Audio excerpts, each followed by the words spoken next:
Punjab CM Bhagavanth Maan ఆసుపత్రిలో చేరారు. ఆయనకి జ్వరం, పొత్తి కడుపులో ఇన్ఫెక్షన్ కారణంగా కొంచెం సీరియస్ గా ఉందని మొహాలీలోని ఒక ఆసుపత్రి వర్గాలు అయితే చెబుతున్నాయి. డాక్టర్లు కూడా దీన్ని ధృవీకరించారు. కొన్ని రోజుల్లో ఇది తగ్గిపోతుందంటూ చెబుతున్నారు. ప్రస్తుతానికి సీరియస్ గా ఉన్న ఆయన వైద్యం తీసుకుంటే అంతా సెటిల్ అయిపోతుందని చెబుతున్నారు. దీనికి వరదల కారణంగా, అంటే మొన్న వరదలు వచ్చాయి కదా, పంజాబ్ మొత్తం అతలాకుతలం అయిపోయింది. ఇంకా ఆ బాధితులు అలాగే ఉన్నారు. ఈ వరదల్లో ప్రభుత్వం ఎటువంటి సహాయాలు చేయలేకపోయింది. ఈ విషయంలో పూర్తిగా ఫెయిల్ అయిపోయింది. దానివల్ల ఇప్పుడు ఈ భగవంత్ మాన్ విపరీతంగా తిట్లు తింటున్నాడు, విమర్శలు ఎదుర్కొంటున్నాడు. అక్కడ చివరికి ఏరియల్ సర్వే అంటే హెలికాప్టర్ ద్వారా సర్వే చేస్తే తిడతారనేసి ప్రజల దగ్గర కొంచెం మన్నన పొందాలని కాలినడకన ఈ బాధితులు పరామర్శించడానికి వెళ్ళాడు. అక్కడ విపరీతమైనటువంటి విమర్శలు రావడంతో ఈయనకి మరి జ్వరం, కడుపులో ఇన్ఫెక్షన్ వచ్చేసినట్లు ఉంది. ఇప్పుడేమొచ్చేసి కేబినెట్ సమావేశం క్యాన్సిల్ అయింది. ఈ యొక్క పర్యటన రద్దు చేశారు.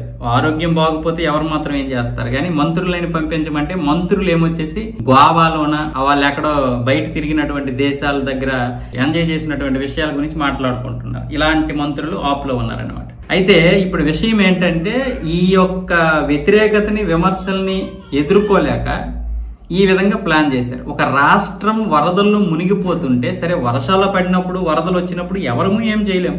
ప్రకృతి కోపానికి ఎవరు మాత్రం ఏం చేస్తాం? ప్రకృతి విలయ తాండవం చేసింది. కనీసం వరదలాగిన తర్వాత అయినా ఆ నీటిని బయటికి పంపించిన తర్వాత ఆ బురదలో చిక్కుకున్నటువంటి బాధితులు, ఆ ఇల్లు కోల్పోయినటువంటి వారు, కొంతమంది చనిపోయినటువంటి, అంటే కుటుంబ సభ్యులు కోల్పోయినటువంటి వారిని ఏ విధంగా నువ్వు ఓదారుస్తావు? నువ్వు ఓదార్పు ఉండాలి, ఆర్థిక సహాయం ఉండాలి, తక్షణ సహాయం ఉండాలి.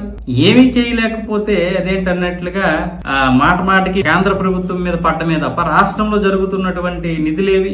మినిమం నిధులు ఉంటాయి కదా రాష్ట్రంలో, ఆ నిధులు లేవు. అవినీతి అవినీతి అవినీతి. ఏదైతే ఈ కేజ్రీవాల్ నమ్మారో జనాలు, అవినీతి చెయ్యడు, అన్నా హజారే శిష్యుడు అన్న విధంగా ఉంటే చివరికి పూర్తిగా రివర్స్ అయిపోయారు. అన్నా హజారే కూడా సిగ్గుపడిపోయేంత. చివరికి ఇప్పుడు ఆమ్ ఆద్మీ పార్టీ చేతిలో పంజాబ్ ఉన్నా కూడా ఒక ఆమ్ ఆద్మీ పార్టీ అనేది ఎందుకు లేకుండా పోయింది. ఢిల్లీ లాంటి ఒక రాష్ట్రాన్ని, దేశ రాజధానిని అతని చేతిలో పెడితే ఈ రోజు ఏమైంది? అభివృద్ధి అన్నాడు. ఎక్కడ అభివృద్ధి చేశాడు?